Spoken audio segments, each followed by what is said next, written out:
রাধেশ্যাম রাধে রাধে। শ্রীমদ্ ভাগবত কথা অষ্টম অধ্যায় জ্যোতিধর্ম কথন। আজকে আমরা জ্যোতিধর্ম নিয়ে আলোচনা করব। জয় রাধা মদন গোপাল শ্রী রাধা মদন গোপাল, জয় রাধা মদন গোপাল শ্রী রাধা মদন গোপাল। আনন্দ লীলাময়ং বিগ্রহায় হেমাব দিব্যচ্চ বিসুন্দরা তস্মৈ মহাপ্রেম চৈতন্য চন্দ্রায় নমো নমঃ। শ্রীকৃষ্ণ চৈতন্য প্রভু নিত্যানন্দ শ্রী অদ্বৈত গদাধর শিবসাদি গৌরভক্তবৃন্দ। হরে কৃষ্ণ কৃষ্ণ কৃষ্ণ হরে হরে, হরে রাম রাম রাম হরে হরে। বাঞ্ছা কল্পতরুভ্যশ্চ কৃপা সিন্ধু এইব চ পতিতানাং পাবনেভ্যো বৈষ্ণবেভ্যো নমো নমঃ। পতিত পাবন প্রভু মদন গোপাল, আমার পতিত পাবন প্রভু মদন গোপাল। শ্রী গোবিন্দ গোপীনাথ, তুমি অনাথের নাথ, দয়া করো প্রভু এই অদমের। সংসার সাগর গুরে পড়িয়াছি এইবারে, কৃপা ডুরে বান্ধিল মরে।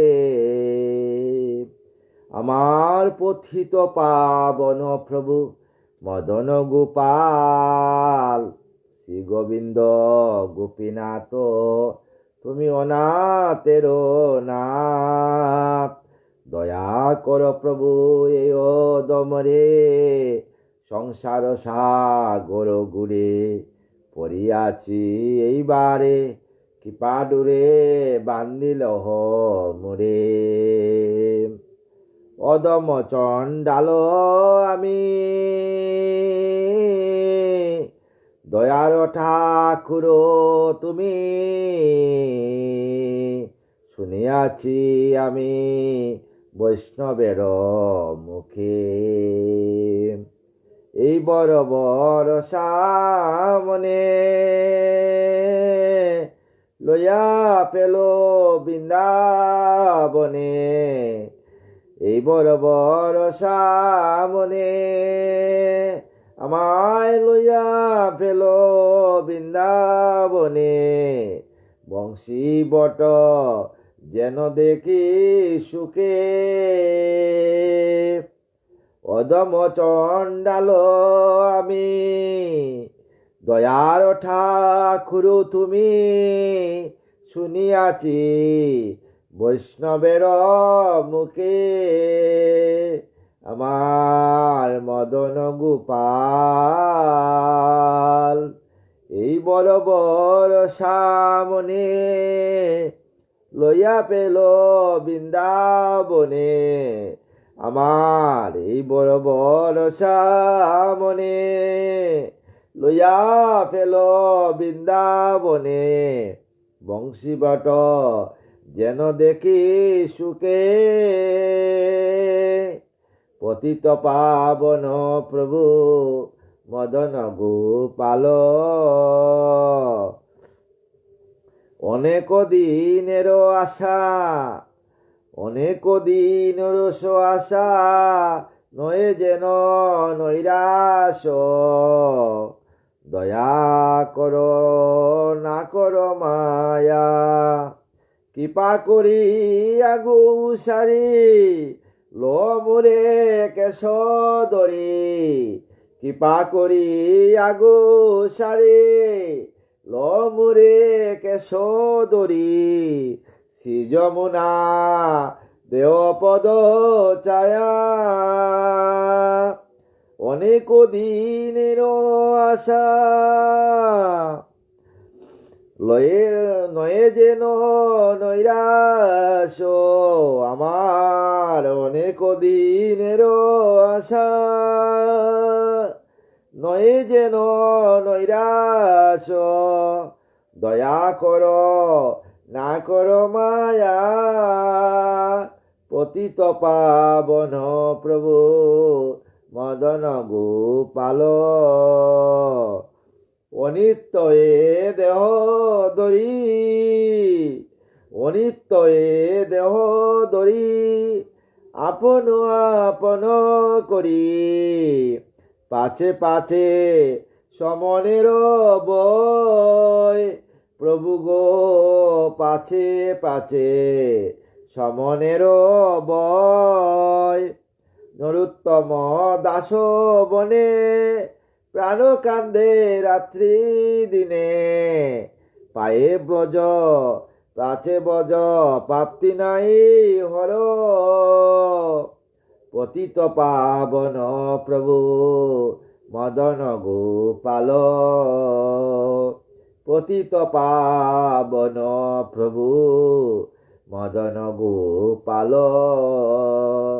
শ্রী গোবিন্দ গোপীনাথ তুমি অনাথের নাথ দয়া কর প্রভু এই অদমের পবিত পাবন প্রভু মদন গোপাল দয়া কর এই অদমের জয় রাধা মদন গোপাল শ্রী রাধা মদন গোপাল শ্রীমদ্ ভাগবত সপ্তম স্কন্ধ অষ্টম অধ্যায় জ্যোতিধর্ম কখন।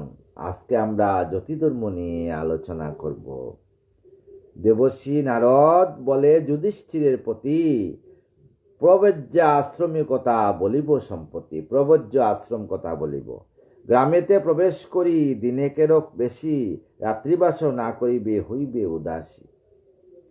ভূমণ্ডল পর্যটন তাহাদের ব্রত একাকী ভ্রমণ তারা করিবে সতত। কৌপিন দণ্ড তারা করিবে দারণ কোন স্থানে নাই করে আশ্রয় গ্রহণ। যারা জ্যোতি ধর্ম গ্রহণ করে তারা কৌপিন এবং দণ্ড ধারণ করিবে, কোন স্থানে তারা রাত্রিবাস করবে না এবং আশ্রয় গ্রহণ করবে না।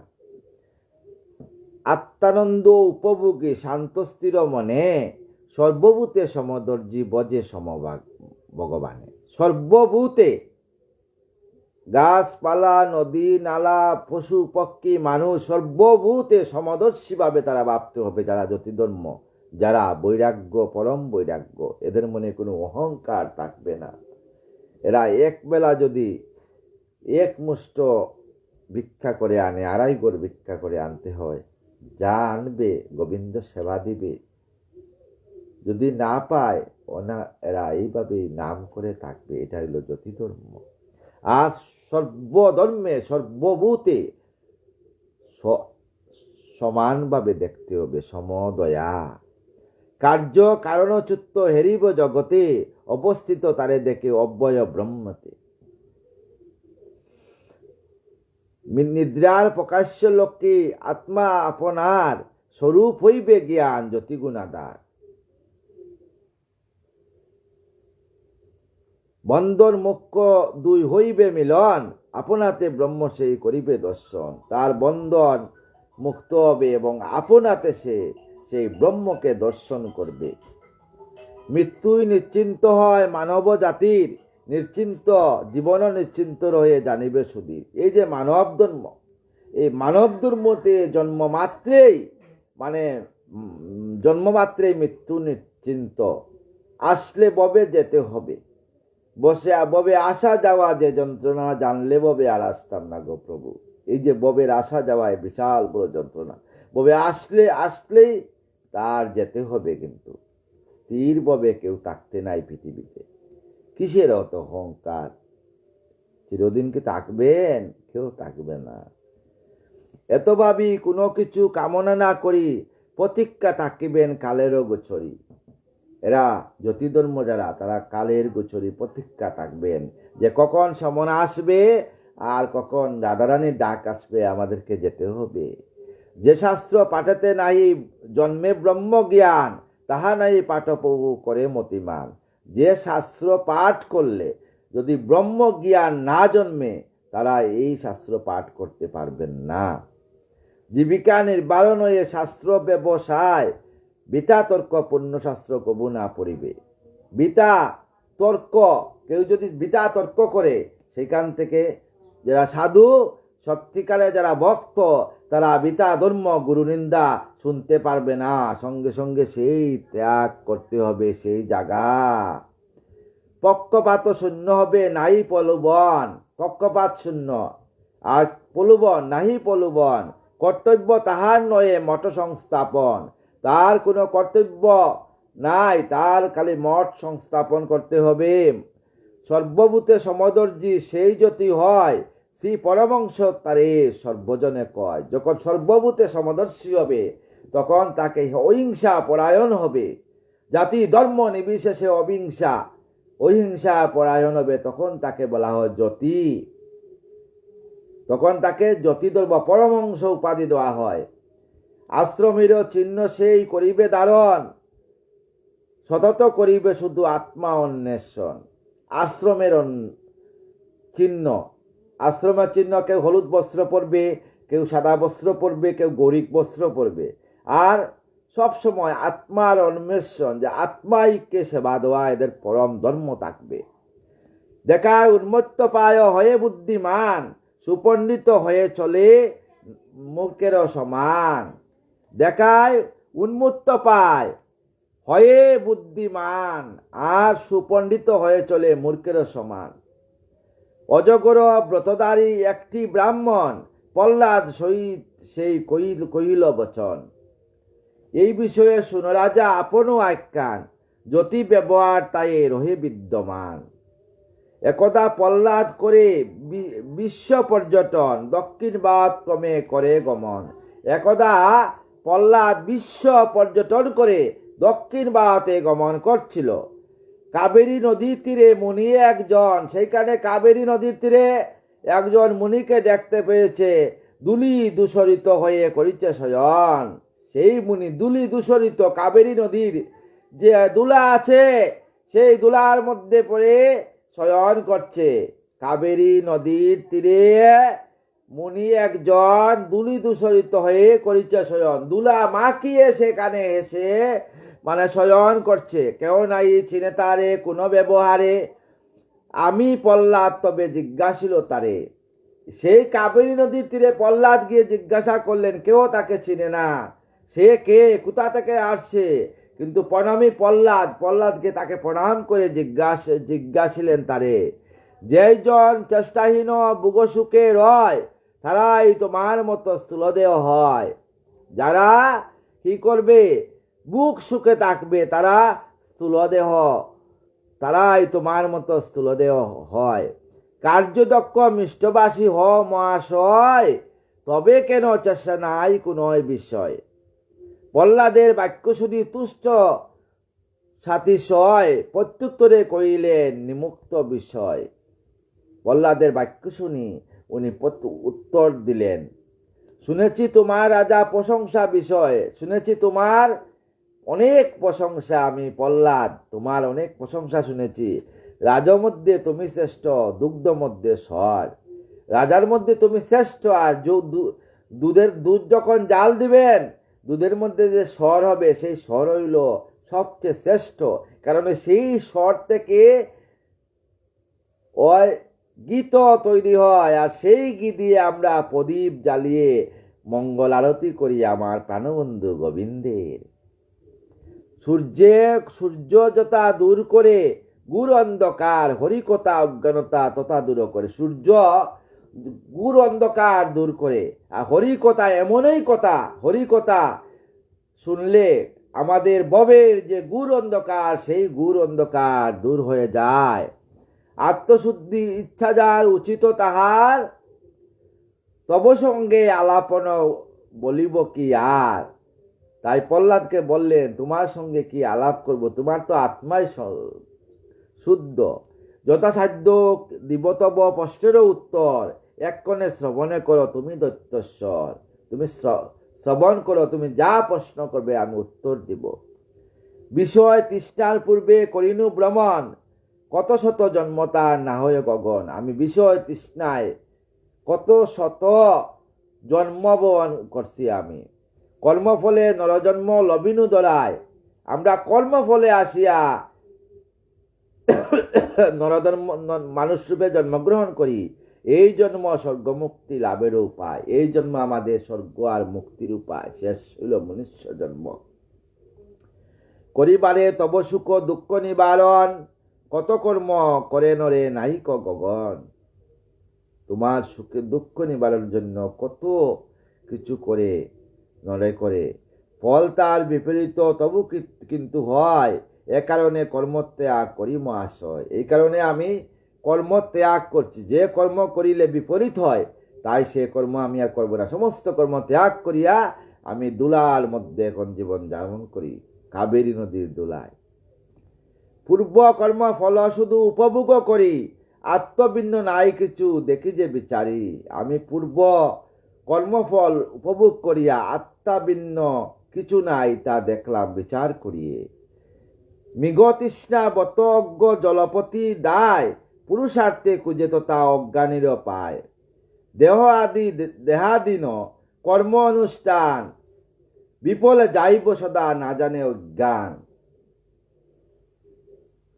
দুঃখ আরো মৃত্যু হতে অব্যাহতি নাই, চেষ্টায় অল্পই সুখ দেখি পারে পাই। দুঃখ আর মৃত্যুটা কি অব্যাহতি নাই, এই দুইটাই হবে। তাই চেষ্টা করলে অব্যাহতি পাওয়া যায়।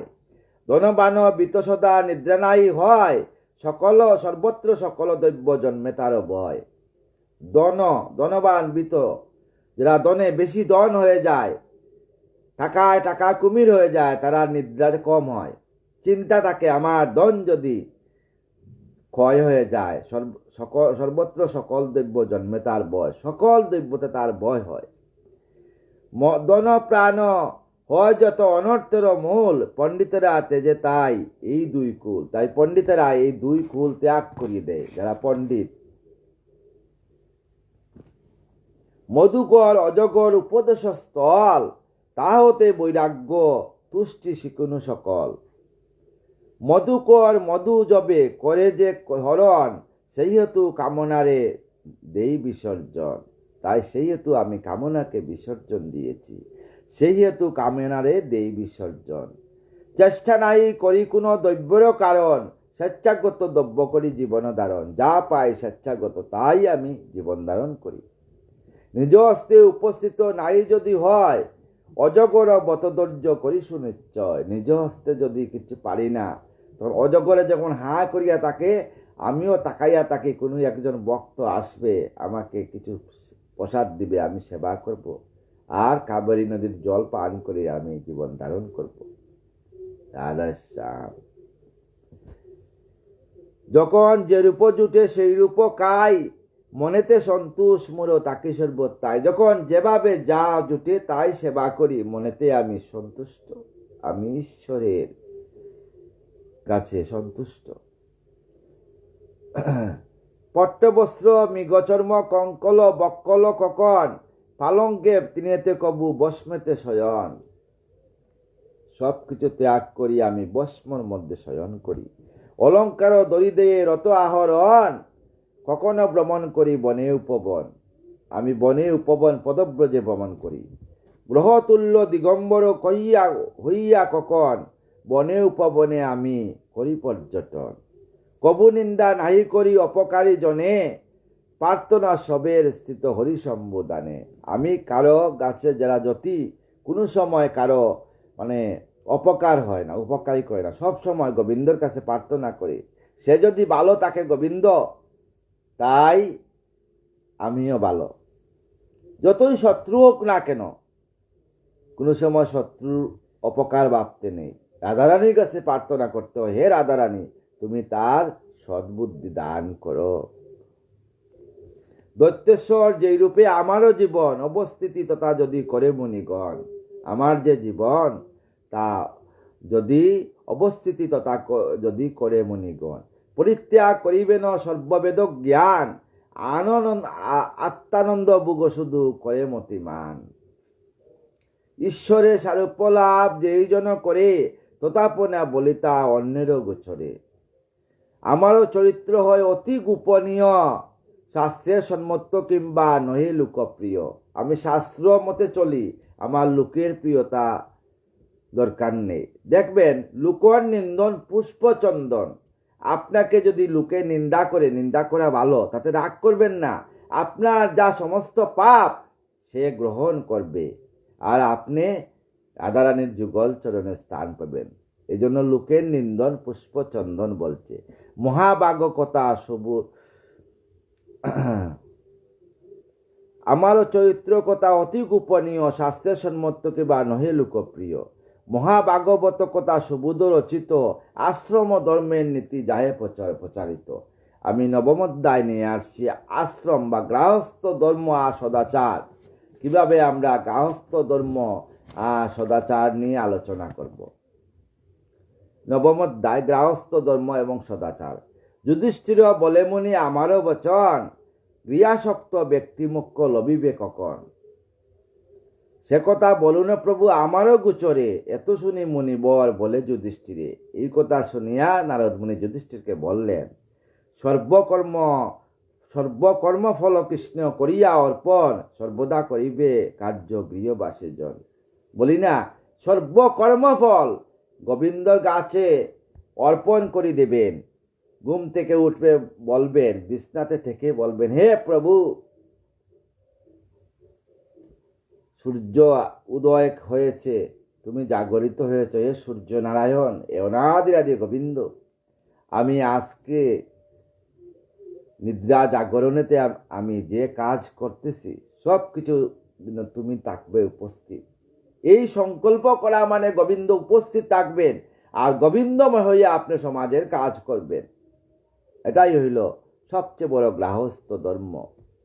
সাধু সঙ্গে সদাকাল করিবে যাপন, কৃষ্ণ অবতার কথা করিবে শ্রবণ। সবসময় সাধু সঙ্গে থাকবে আর কৃষ্ণ অবতার কথা শ্রবণ করবেন সবসময়।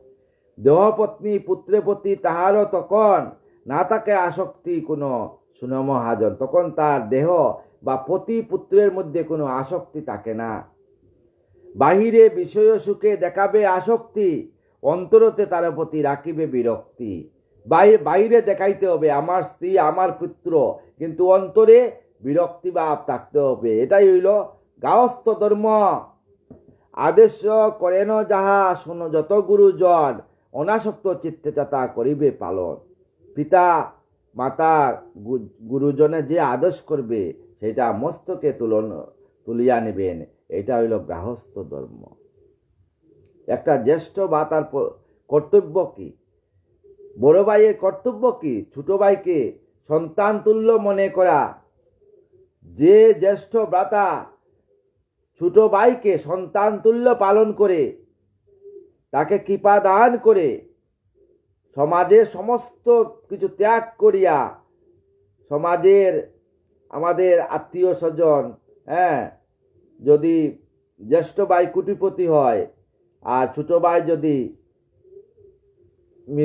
মৃদু হয়, মানে অল্প কোনো মতে দিন আনে দিন খায়, কিন্তু জ্যেষ্ঠ ভাইয়ের কর্তব্য সে ছোট ভাইকে পিতৃ সমতুল্য তাকে দেখা। একটা পিতা যেভাবে পুত্রকে দেখে আর অন্তরে তাকে জ্যেষ্ঠ ভাইয়ের কর্তব্য রাধারানীর নামে ভাইকে পালন করা আর সব সময় ছোট ভাইয়ের মঙ্গল কামন করা হইল জ্যেষ্ঠ ভাতার কর্তব্য। মাতা গুরু পিতা গুরু গুরু জ্যেষ্ঠ ভাই, তার চেয়ে অধিক গুরু বজিলে না পাই। কারণ যুধিষ্ঠির সব সময় চেয়েছিলেন, যুধিষ্ঠির সব সময় ভীম অর্জুন নকুল সহদেব তো ওনার মানে বিমাতার সন্তান, তথাপি যুধিষ্ঠির কোনদিন বিমাতার সন্তান ভাবেন নাই। নকুল সহদেবকে সবসময় নিজের প্রাণ থেকেও ভালোবাসতেন। অর্জুন আর ভীম থেকেও বেশি ভালোবাসতেন নকুল সহদেবকে। যুধিষ্ঠির যখন স্বর্গে চলে গেলেন, অল্প করে বলছি, তখন দেখলেন স্বর্গ থেকে সমস্ত ভীম অর্জুন নকুল সহদেব দ্রৌপদী সবাই নরকের মধ্যে পড়ে আছেন। তখন যুধিষ্ঠির কি করলেন? বলেন, আমার স্বর্গ দরকার নেই, আমার ভাইদের কাছে আমাকে যেতে হবে। আসিয়া দেখলেন এই অবস্থা।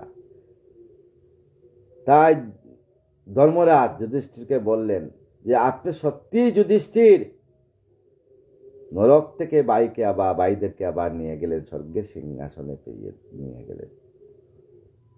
এটা হইল জ্যেষ্ঠ ভাতার কর্তব্য।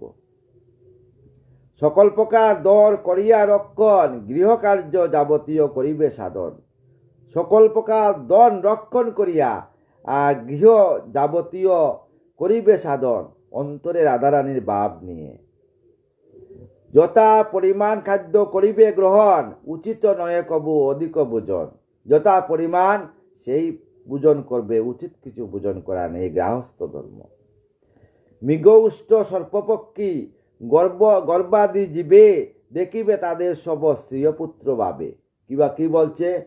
পশুপক্ষী প্রজাগণকে পুত্রভাবে দর্শন করতে হবে। আমি আগে বলছি না, পুত্রভাবে সবকে দর্শন করতে হবে, সেই হলো গুরুজন।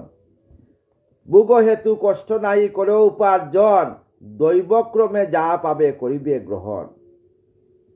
ভোগের জন্য উপার্জন না, দৈবক্রমে প্রভুর ইচ্ছা যা আসবে তাই গ্রহণ করো। অতিথির সেবায় রাখো পত্নীরে আপন, ইয়াতে হইবে সত্য ঈশ্বর ভোজন। পত্নীকে সবসময় বলবা যে অতিথি আসছে বাড়িতে, তাকে গোবিন্দ ভাব নিয়া, অতিথি রূপে নারায়ণ ভাব নিয়া অতিথিকে সেবা করলে তাকে স্বয়ং রাধারানী তাতে সন্তুষ্ট হবেন। পত্নীর মমতা যেই তেজিবারে পারে, তিনিও যিনিতে শুধু পারেন ঈশ্বর। পত্নীর মমতা যিনিবারে পারে, সামনে পত্নী, ভিতরে কোনো মমতা নেই। যিনিবারে পারে মানে মায়া, এই মায়ার মমতা যে ত্যাগ করে, সামনে তা আছে কিন্তু ভিতর থেকে যে ত্যাগ করে দেয়, সেই প্রকৃত ঈশ্বরকে জানবে। পঞ্চযজ্ঞ সমাপিয়া অবশিষ্ট যাহা, জীবন ধারণ হেতু ভোগ করো তাহা। ব্রাহ্মণ ভোজনে তুষ্ট যজ্ঞেশ্বর হরি, অন্য বন্যে পূজা করে করিবে বিচারি। ব্রাহ্মণ ভোজন করলে যজ্ঞেশ্বর হরির পূজন হয়। তাই ব্রাহ্মণকে কটুবাক্য বলবেন না, ব্রাহ্মণকে সেবা দিবেন। এই দুরাচারী কদাচারী যেই তাক, আপনার কাছে সেই ব্রাহ্মণ। আপনার গুরু যেই তাক, কালা গুরু সাদা গুরু যেরকম গুরুই তাক, আপনার কাছে সে গুরুদেব। গুরু আপনাকে যে দীক্ষা দিয়েছে, শেষের দিনে এটা পালন করবেন। আপনি দেখবেন শেষের দিনে আপনাকে এই গুরুদেবই আপনাকে রাধারানীর যুগল চরণ দর্শন করাবেন। কারণ আপনার গুরুর প্রতি যে এত ভালোবাসা, বিশ্বাসে কৃষ্ণ মিলে তর্কে বহুদূর। বিশ্বাস করি যদি দুর্বাঘাসের রস কান্না, সেটাই আপনার উপকার হবে। তাই গুরুর প্রতি বিশ্বাস থাকতে হবে। ভাদ্র মাসে কৃষ্ণপক্ষ শ্রাদ্ধাদি তর্পণ, সাধ্য অনুসারে করে যতদি জগন। ভাদ্র মাসে কৃষ্ণপক্ষে যে শ্রাদ্ধাদি যে তর্পণ করি আমরা মহালয়া, সাধ্য অনুসারে করাবেন।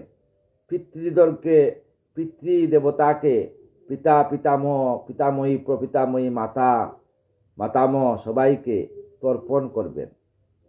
কারণ তারা যেভাবে আসে, যেইখানে আসে, তারা যদি কোনো খারাপ জনিতে জন্মগ্রহণ করে, তথাপি আপনি যে তর্পণ করবেন, তারা নাম দিয়ে গোবিন্দকে নিবেদন করবেন। গোবিন্দের যে প্রসাদ, জলকে প্রসাদ রূপে তাকে নিবেদন করবেন। সঙ্গে সঙ্গে তারা উদ্ধার হয়ে রাধারানীর যুগল চরণ প্রাপ্ত হবে। রাধে শ্যাম, রাধে রাধে। ব্যতিপাত তেজস্পর্শ দুইটি অয়ন, বিষুব সংক্রান্তি আর সূর্যাদি গ্রহণ। শ্রাবণ দ্বাদশী কিংবা কার্তিক নবমী, অক্ষয় তৃতীয়া চারি কৃষ্ণাষ্টমী। অক্ষয় তৃতীয়া চারি কৃষ্ণাষ্টমী। মগাযুক্ত পূর্ণমাসী সপ্তমী মাঘের, যে নক্ষত্রে যেই মাস সেই সে মাসের। পূর্ণিমার চন্দ্র যবে করে অবস্থান, সেই দিনে অনুরাধা শ্রবণা সংস্থান। উত্তর নক্ষত্রযুক্ত একাদশী দিনে শ্রবণা নক্ষত্র জন্ম নক্ষত্রের ক্ষণে। শ্রাদ্ধাদি মঙ্গল করব করে অনুষ্ঠান, গৃহস্থের পক্ষে হয় ইয়ার বিধান। উত্তর আর একাদশী দিনে শ্রাদ্ধ কর্ম করবেন না। আমার কথা না, ভাগবতের কর্ম। একাদশী দিনে যদি আমার বাবা দেহ রাখেন, মানে একাদশী দিন শ্রাদ্ধর ডেট পড়ে যায়, একদিন পিছাইলে কোনো ক্ষতি নাই। একাদশী সংযুক্ত দ্বাদশীর দিনে কি করবেন? হ্যাঁ, পিতৃদেবকে দিবেন গোবিন্দের প্রসাদ রূপে সেই পিণ্ড দান করবেন। দেখেন, পিতৃপুরুষ খুব আনন্দ, কারণ এই দেহ থেকে যখন আত্মা বাহির হয়ে যায় তখন পিতা পুত্রের কোনো, ওই আত্মা আপনাকে চিনতে পারবে না, ববগুরের মতো ঘুরতে থাকবে। তখন তাকে শান্ত করে যাতে সে ভালোভাবে থাকতে পারে, তখন এইটার নাম হইল পিণ্ড দান। এই দিনে হোমব্রত মহাপুণ্য হয়, দানাদি কর্মের ফলে হইবে অক্ষয়। শ্রাদ্ধ দিনে যে দানাদি করেন আপনার সরস দান, এটা কর্মের ফল হইবে অক্ষয় হইয়া থাকবে। এটা যে সরস দান বলছে, এটা কিন্তু লেখা আছে। এটা যে কোনো ব্রাহ্মণে লিখিত বা ব্রাহ্মণের মনঃপুত কথা যে মানে তোমাকে এইটা দান করতেই হবে, হ্যাঁ না, এটা গ্রন্থাদি শাস্ত্রগত লিখিত কথা যে দান করা হয় বিষ্ণুর নামার্থে। যেমন আমরা অন্নদান, ভূমিদান, জলদান, ফলদান করলাম। ফলদান করিয়া কি করি? প্রিয়তাং পুণ্ডরিকাক্ষর হরি, লাস্টে বলি না শ্রাদ্ধের পরে, সর্ব কার্যম শ্রীহরি শ্রী চরণে মস্তু। আমি গোবিন্দর নামে দান করলাম, গোবিন্দর চরণে দান করলাম, যাতে গোবিন্দ আমার পিতা মাতাকে রাধারানের যুগল চরণ প্রাপ্তি লাভ করেন, আশ্রয় দেন। মৃত্যুতিথি, জাতকর্ম, দীক্ষাদি সংস্কার, মৃতদাহ পুংসংবনে মঙ্গল আচার, এগুলো আমাদের মানে গৃহস্থ ধর্ম। অতীব প্রসন্না তাহা জানিবে রাজন, পুণ্যময় সেই যে স্থান করিবে এখন এমন। হরিভক্ত সাধুগণ নিবাসে যেতায়, কত সে পবিত্রতা কখনো না যায়। যেখানে হরিভক্ত সাধুরা থাকে সেখান খুব পবিত্র স্থান। যেইখানে সাধুগণ সেইখানে বৃন্দাবন, যেইখানে তুলসী গানন সেইখানে বৃন্দাবন, যেইখানে গাভীগণ সেইখানে বৃন্দাবন, সেইখান বৃন্দাবন নাম স্থাপন হয়। তপস্বী বিদ্যান দ্বিজ, তাকে যে স্থানে অতি পুণ্যময় স্থান জানে জ্ঞানী জনে। যেইখানে তপস্বী বিদ্যান শ্রদ্ধাভাজন ব্রাহ্মণ যেখানে থাকে সেইখানেও কিন্তু বৃন্দাবন বলছে ভাগবতে। ভাগীরথী, আদি নদী, পুষ্কর আদি সর, কুরুক্ষেত্র কুরস্থলী, পম্পাস সরোবর, প্রয়াগ পুলহাশ্রম আর মধুপুরী, গয়া বদরিকা আশ্রম, কাশী প্রবাসনগরী, এগুলা পুণ্যস্থান। ফল্গু বিন্দু সরোবর, মহেন্দ্র মলয়, সীতাশ্রম, সেতুবন্ধ, সব পুণ্যময়, সব পুণ্যময় আশ্রম, সব জায়গাতে পুণ্যস্থান, তীর্থস্থান, এগুলো কথা। এ দেশে করিলে কোনো কর্ম অনুষ্ঠান, সহস্র গুণিত ফল হয় মতিমান। যদি বৃন্দাবনে যান, গিয়ে বৃন্দাবনে যখন ভ্রমণ করবেন, ভ্রমণরত অবস্থায় যদি সাধু সন্তকে পান, হাতে ফল নিয়ে যাবেন, দক্ষিণা নিয়ে যাবেন, তাদেরকে অল্প ফল আর দক্ষিণা দিবেন। তারা পদব্রজে এত কষ্টে ভ্রমণ করতেছেন, আপনি দর্শন করতে গেছেন, জানি না কোন রূপে ভগবান আসবে, তাই এদেরকে দান করবেন, সেবা দিবেন। দেখবেন তাতে রাধারানী সন্তুষ্ট হবে এবং যমুনা দেবী আপনাকে ভক্তি দান করবেন। যাহাদের আছে রাজা পাত্র জ্ঞান, বিশ্বরূপী হরি শুধু পাত্রস্থান পান। যাহাদের পাত্র জ্ঞান আছে সেরাই বিশ্বরূপী হরির চরণ প্রাপ্ত হন। রাজস্ব যজ্ঞ তবে ব্রহ্মাপুত্রগণ, দেবমুনি কত শত উপস্থিত রন। তাহাদের মধ্যে হরি প্রথম পূজিত, যোগ্য পাত্র রূপে তিনি হলেন বিদিত। ব্রহ্মাণ্ড পাদপ জীব শাখাপত্র তার, হরিহন পাদপের সেই মূলাধার। হরিরে পুজিলে তাই সর্বে তুষ্ট হয়, সর্ববস্তু সৃজি হরি তার সাজে রয়। সর্ববস্তু সৃজন করিয়া প্রভু তার সঙ্গে থাকেন।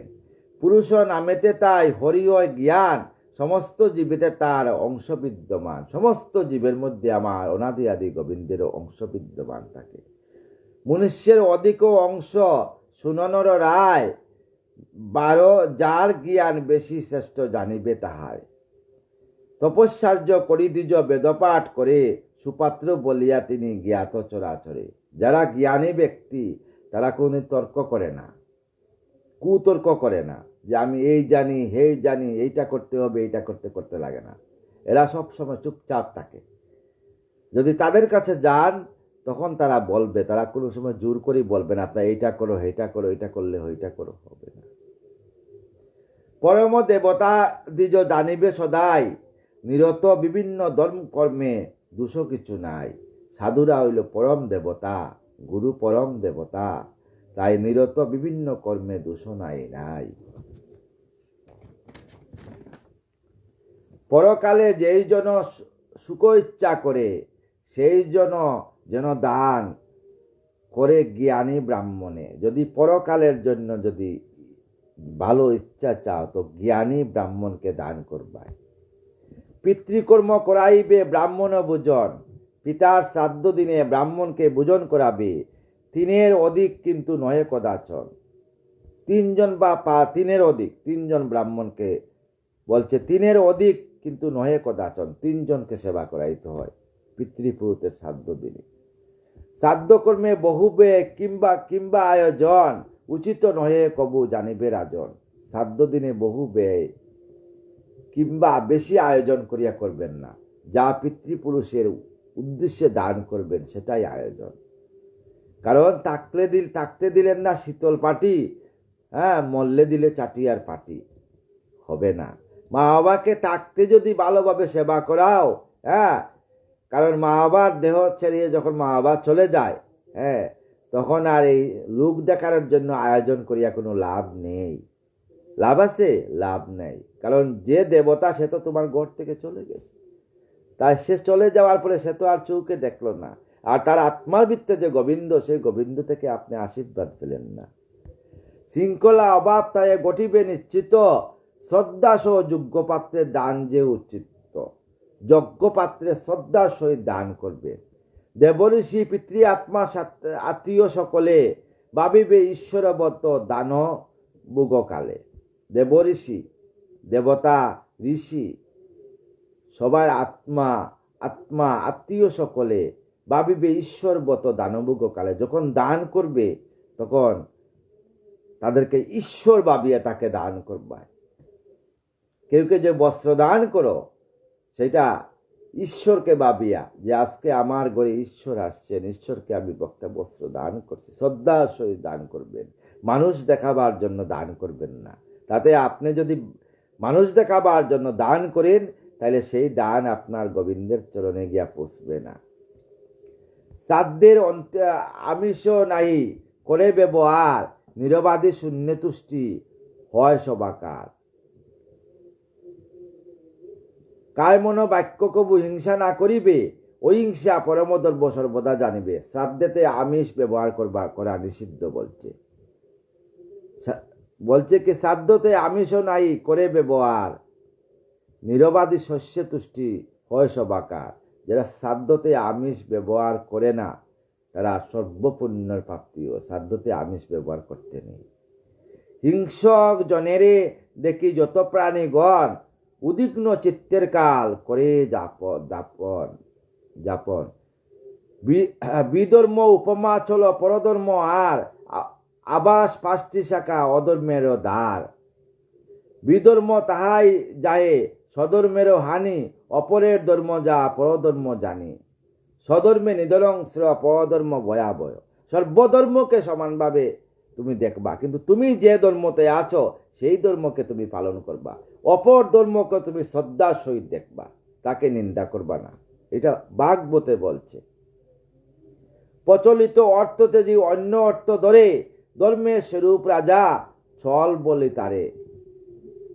প্রচলিত অর্থ যাহা পরধর্ম জানি, প্রচলিত অর্থ তেজি অন্য অর্থ ধরে, 2 নম্বরই করি ইনকাম করবা না।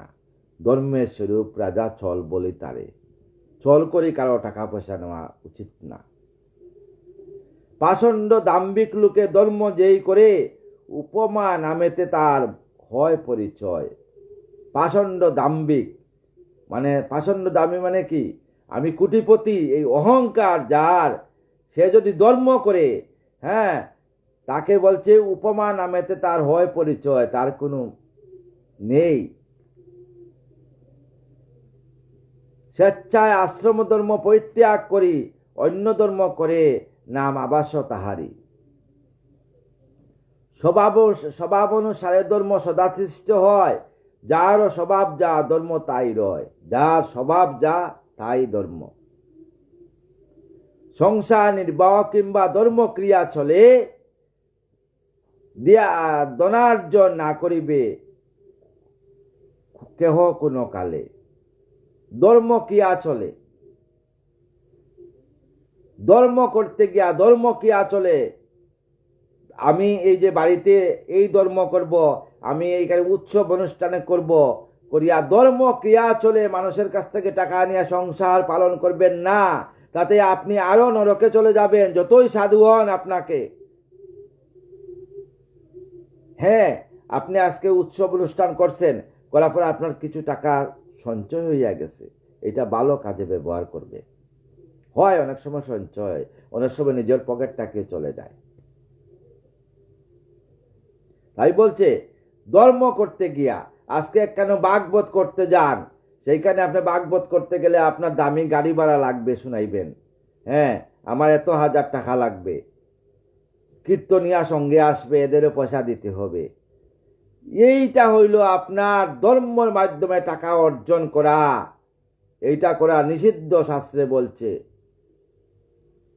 আপনি হরি নাম করিয়া ভাগবত করে আসেন, এখানে সাড়ম্বরে ভাগবত করার কোনো সরণ নাই।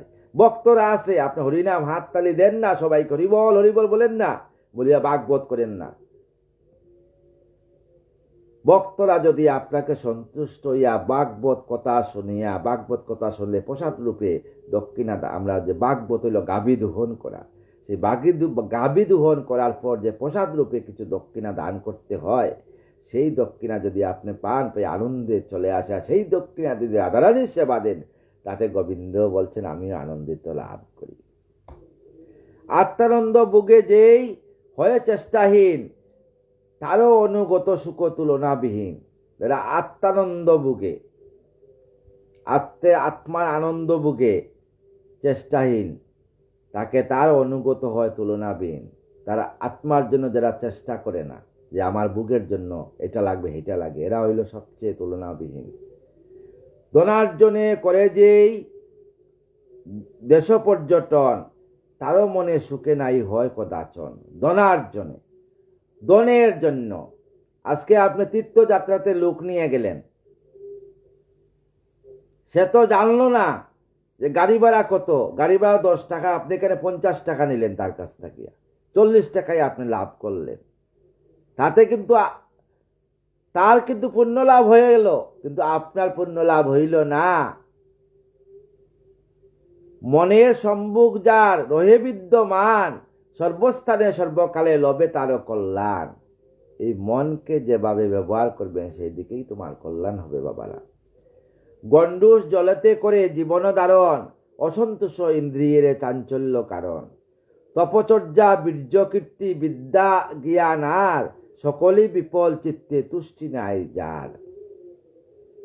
বহু বিজ্ঞ মহাত্মার পতন কারণ, অসন্তোষ মূল তার জানিবে যারা জন। বহু বিজ্ঞ লোকের দেখবেন পতন হয়ে যায়, তার কারণ কি, তার কারণ খুঁজে পাবেন। এই সমস্ত কথা যা বলে আসছি, বিজ্ঞ লোক কিন্তু হে ধর্মের মাধ্যমে, ধর্ম দেখাই এইটাকে এই ধর্ম ধর্মের মাধ্যমে টাকা অর্জন করছে, তার একদম তার নিবৃত্তি ঘটবে। কামনা না করি কামে পরিত্যাগ করে, কামিন হলে কুদ না থাকে অন্তরে। সুখের নশ্বর ভাব লোভ হয় জয়, অদ্বৈত জ্ঞানে লবি জয় কর বয়। অদ্বৈত জ্ঞানে আত্মা আত্মানাত্ম বিচারিলে সুকম আর থাকিবে না গৃহীদের, জানো সে বিচার।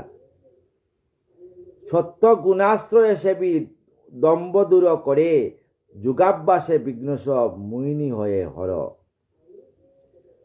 বাসনা বিরত হয়ে হিংসা করো জয়, প্রতিহিংসা যেন চিত্তে নাই উপজয়। বাসনা করো কিন্তু প্রতিহিংসা করবা না কাউকে, তাকে জয় করো। মনোদুঃখ সমাধিতে বিরোধিত হয়, প্রাণায়াম দেহ কষ্ট দূরিবে নিশ্চয়। সর্বগুণ বারে যায় করিবে আহার, রজতম প্রথমতে কর পরিহার। গুরু ভক্তি সহায়তে অজ্ঞানতা তিমির, নাসিয়া পবিত্র রাখে জ্ঞানের শরীর। গুরু ভক্তি পরায়ণ হবা, তাতে তোমার গুরুদেবের কৃপায় তোমার শরীর জ্ঞানের শরীর হয়ে যাবে। গুরুকে দেবতা জ্ঞান করিবে নিশ্চয়, যোগীর পরম গুরু কৃষ্ণ সদাশয়। গুরু শব্দের অর্থ কি? গুরু পতিত পাবন গৌর হরি, তাকে তোমার গুরু রূপে প্রেরণ করছেন অনাদি আদি গোবিন্দ। তাই তাকে যদি সেবা করো, গোবিন্দের সেবা হয়ে যায়। তাই গুরুকে বলছে কি? গুরুকে দেবতা জ্ঞান করিবে নিশ্চয়, যোগীর পরম গুরু কৃষ্ণ সদাশয়। সবচেয়ে গুরু হইল কৃষ্ণ সদাশয়। সমাধি সিদ্ধির লাগি ইন্দ্রিয় দমনে, নিয়মাদি পালনীয় ব্রত অনুষ্ঠানে। জিতেন্দ্রিয় যেই জন কবু নাই হয়, যাগযজ্ঞে বিপরীত ফল সমুদয়। যারা যাগযজ্ঞে বিপরীত, লোক দেখানোর জন্য অমুক জায়গাতে এত টাকা দান করছি, লোক দেখানোর জন্য যারা করে, হ্যাঁ, আর গোবিন্দ সেবার জন্য নেই। বাজার থেকে ব্যাগ বরিয়া নিয়ে আসে, গোবিন্দ সেবার জন্য নকুল দানা নিয়ে আসে, তাতে কিন্তু গোবিন্দ সেবা হয় না। যা নিয়ে আসবে গোবিন্দকে সমর্পণ করো বাবা, দেখবে গোবিন্দ তোমার প্রতি। গোবিন্দ তো খালি দর্শন করেন, এই আত্মা গোবিন্দকে আমরা দান করি, সেইটা প্রসাদ রূপে। চিত্ত জয় ইচ্ছা যার, তাকেও মনেতে সন্ন্যাস ধারণ হয় যজ্ঞ বিধি মতে। যার চিত্ত জয় তাকে বিধি মতে সন্ন্যাস ধারণ করে, সংসারে তাকিয়া সন্ন্যাসী হয়ে যায়। চৈতন্য মহাপ্রভু বলছেন, কলিতে সন্ন্যাস নেই, সংসারে তাকিয়া সন্ন্যাসী হও, সংসার সন্ন্যাসী। সংসারে আসক্তি তেজি তাকিয়া নির্জন, পরিমিত ভিক্ষা দ্রব্য করিবে ভোজন। সমতল পুতস্থানে ভিক্ষা দ্রব্য মানে কি? ভিক্ষা করিয়া আনা নাই, পরিমিত পরিশ্রম করিয়া যা পাবে তাই ভোজন করবে। সমতল পুতস্থানে করিয়া আসন, পুনঃ পুনঃ করিবেন প্রণবার্চন। কাষ্ঠভাবে অগ্নিজতা হয় নির্বাপিত, আসনতে সুখকাম হয় তিরোহিত। একেবারে শান্ত হয় বৃত্তি সমুদয়, ব্রহ্মানন্দ বুক অল্পে অল্পে স্বরূ হয়। যে সন্ন্যাসী গৃহী হয়ে করে উপার্জন, গৃহান্ন লজ্জাহীন তাহার জীবন। যে সন্ন্যাসী গৃহী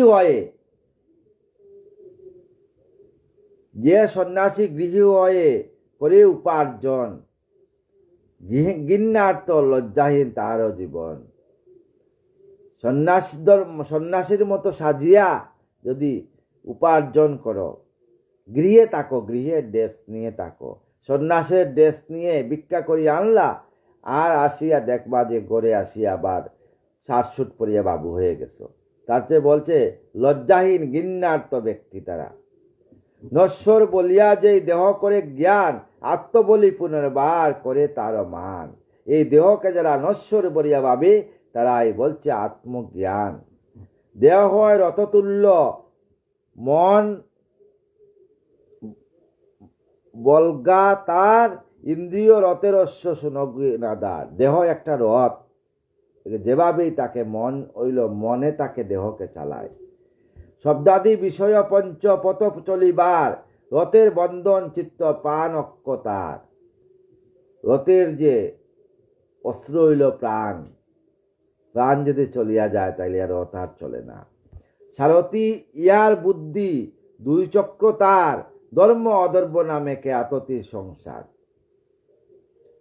অহংকারী জীবরতি দনুক অহংকার, শুক্লজীব বানতার ব্রহ্ম লক্ষ্য তার। রাগোদ্দেশ লুবসুক মোহ বয় মান, হিংসা মায়া কুদা নিদ্রা আর অপমান। ইয়া তাহার শত্রু জানিবে রাজন, রতি রাখিবেন বশ রথেরও আপন। যে রতি, এই দেহের রতিকে মন, এ রয়ের রতিকে স্বয়ং অনাদিরাদি গোবিন্দ, যাকে আত্মারূপে বিরাজ করছেন। রতি রাখিবেন বশ রথেরও আপন। জ্ঞানরূপ খর্গ দ্বারা করে শত্রু জয়, আনন্দ বুক করে একান্ত নির্ভয়। জ্ঞানরূপ খর্গ, হাতে অস্ত্র ধারণ করতে হয় না, জ্ঞান রূপ দিয়া শত্রুকে জয় করবা। বেদে দুই বিধি আছে কর্ম অনুষ্ঠানে, প্রবৃত্তি নিবৃত্তি মার্গ জানে জ্ঞানে জনে। প্রবৃত্তি মার্গেতে পূর্ণ সংসার গমন, নিবৃত্তির মুখ্য লাভ অবশ্য রাজন। শৃণ জাগ চতুষ্মাস্য আদি কর্ম যত, ইষ্ট নামে সেই এইসব হয় অবিহিত। দেবালয়ে উপবন পুকুর খনন, পূর্ত নামে অবিহিত হয় সর্বক্ষণ। প্রবৃত্তি মার্গেতে সেই লবয়ে মরণ, দেহান্তর প্রাপ্ত হয় চন্দ্রতে গমন। বৃষ্টি দ্বারা নানারূপে আসে ধরণীতে, বারবার জন্ম লয় প্রবৃত্তি মার্গেতে। নিবৃত্তি মার্গে যেই করে বিচরণ, দেহান্তরে ব্রহ্মলোকে করে সে গমন। ক্রমে যেইখানে পায় রূপ জ্যোতির্ময়, সর্বশেষে সেই জন ব্রহ্মে পায় লয়। যদি গোবিন্দময় হয়ে চালান সংসার, সর্বশেষে আপনি ব্রহ্মলোকে রয়ে লয় পাবেন। যাগ যজ্ঞ সাধনেতে দ্রব্য সমুদয়, স্থান কাল বেদে কবু যথাযোগ্য হয়। যেইখানে যেভাবে যাবেন, যাগ যজ্ঞ আপনাকে নিমন্ত্রণ করছে, তার যে ক্ষমতা, সেই ক্ষমতায় যেভাবে আপনাকে যাগ যজ্ঞ করাইছে, আপনি ব্রাহ্মণ, আপনি গুসাই, আপনি সাধু, আপনাকে নিচে অষ্টপ্রহর যজ্ঞ করাইবার জন্য। অষ্টপ্রহর যজ্ঞ করানোর পরে সে যদি আপনাকে যতটুকু সাধ্য দেয় তা নিয়েই আসবে, তাতে স্বয়ং গোবিন্দ খুশি হবেন। গৃহাশ্রমে তাকিও বাগবতী গতি, যারা করে শ্রীকৃষ্ণের চরণে পনতি। গৃহাশ্রমে তাকিয়া বাগবতী গতি নিতে হবে। এইটার গৃহাশ্রমে তাকিয়া যারা বাগবতে জ্ঞানে যারা চলে, তারা বলছে তারা যারা করে শ্রীচরণে পনতি। সবসময় গোবিন্দর চরণে পনতি করতে হয়। অতীতে ছিলাম আমি গন্ধ পর্বত তো নয়, নামেতে উপবর্ষ বর্ণন প্রিয় অতিশয়। স্ত্রী সম্মুখে মত্তসদা অন্য কর্ম নাই, একদিন নিমন্ত্রিত দেবতার ঠাই। সঙ্গীত সাধন হেতি ঋষি দেবগণ, আমারে করিয়াছিল সেটা নিমন্ত্রণ। স্ত্রী বেষ্টিত দেখি মুরে বিশ্বসৃষ্ট গণ, বুধ করে অপমান তারা বিলক্ষণ। সাপিল দাসীর গর্বে লবিব যমন, তখন নারদ বলছেন যে আমি ছিলাম, তখন আমাকে সাপ দিল তারা। সাপিল দাসীর গর্বে লবিব জনম, লবিলাম শূদ্র জন্ম যেমন করম, তাই আমি শূদ্র জন্ম নিলাম। ব্রহ্মবাদী ব্রাহ্মণেরও সেবা যত্ন করি, ব্রহ্মাপুত্র রূপে পূর্ণ সেই জন্ম ধরি। বদরিকা আশ্রমে আমার মার সঙ্গে আমি তাকিয়া ব্রাহ্মণদের সেবা করছি, তাদের কাছ থেকে বাগবত কথা শুনিয়া আমার দেহকে বাগবত বানাইয়া আমি এখন ব্রাহ্মরূপে ব্রহ্মার পুত্র রূপে হই জন্মদারী। নিমিষের মধ্যে বিশ্ব ব্রহ্মাণ্ড ভ্রমণ করিয়া যাই। নারদ বলছেন যুধিষ্ঠিরকে এই কথা। গৃহস্থ ধর্মের কথা করিনু কীর্তন, গৃহী লয়ে এই ধর্ম করো আচরণ।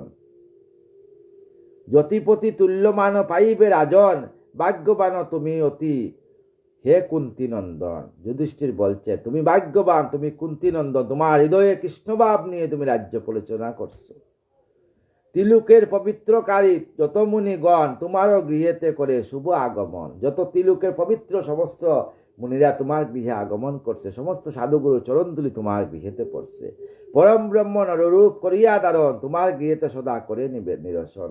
পরম ব্রহ্ম অনাদি আদি গোবিন্দ নারায়ণ নররূপে কৃষ্ণরূপে তোমার ঘরে আসিয়া তোমার সঙ্গ দিয়েছে।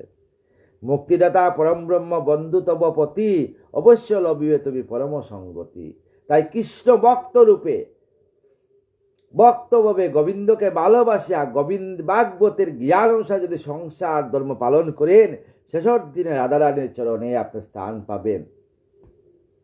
সুখদেব কয়েত শুনো রাজা পরীক্ষিত, অমূল্য সে ভক্তিধর করিল নিশ্চয়। সুখদেব বলছে পরীক্ষিতে, আমি অমূল্য সেই সম্পদ গৃহস্থ ধর্ম গ্রহণ করলাম। নারদের বাক্য শুনি শ্রীধর্ম রাজন, নারদের বাক্য শুনিয়া ধর্মরাজন কি বলছিলেন? পরম ব্রহ্ম বলি কৃষ্ণে করিনু পূজন। তাই পরম ব্রহ্ম গোবিন্দকে আমরা পূজন করি। তেমতি তুমি হে রাজা কৃষ্ণে দাও মন, অবশ্য অন্তিমে পাবে শ্রীহরি চরণ। সুবোধ রচিল গীত শুনভক্ত জন, সপ্তম স্কন্ধতে বাণী হল সমাপন। তাই সপ্তম স্কন্ধে সমস্ত ভাগবত কথা সমাপন হইল। হরি হরি বল সবে পাবে মনে শান্তি, মার্জনা করিও সবে মুরবুল বান্তি। সবাই মার্জনা করবেন। এই যে ভাগবত কথা বলতে যদি আমার কোনো ভুল হয়, কারণ আমার সেই শিক্ষা জ্ঞান নেই, ভাগবত জ্ঞান সাগরের তীরে দাঁড়িয়ে একটি নুড়ি উঠাইবার জন্য ক্ষমতা আমার নেই। যদি কোনো ভুল বান্তি হয়, সাধুগুরু বৈষ্ণবের চরণে জ্ঞানীদের চরণে আমার দণ্ডবত প্রণাম, ক্ষমা মার্জনা করবেন। আর সবার চরণ দুলে আমার মস্তকে দিবেন, আমাকে কৃপা করবেন গো সবাই। শেষের দিনে জানে আমি রাধা রাধা নাম করে করে বৃন্দাবনের রাধারানীর যুগল চরণ স্থানে যাতে আমি সজ্ঞানে দেহকে রাখতে পারি, এই কৃপা সাধুগুরুদের চরণে, আর কিছুই চাই না আমি। রাধে কৃষ্ণ কৃষ্ণ কৃষ্ণ রাধে রাধে, রাধে শ্যাম শ্যাম শ্যাম রাধে রাধে। রাধে কৃষ্ণ কৃষ্ণ কৃষ্ণ রাধে রাধে, রাধে শ্যাম শ্যাম শ্যাম রাধে রাধে। জয় রাধা জয় কৃষ্ণ জয় বৃন্দাবন, শ্রী গোবিন্দ গোপীনাথ মদন মোহন। জয় রাধা জয় কৃষ্ণ জয় বৃন্দাবন, শ্রী গোবিন্দ গোপীনাথ মদন মোহন। জয় রাধে জয় রাধে জয় রাধে জয় রাধে জয় রাধে জয় রাধে জয় রাধে জয় রাধে।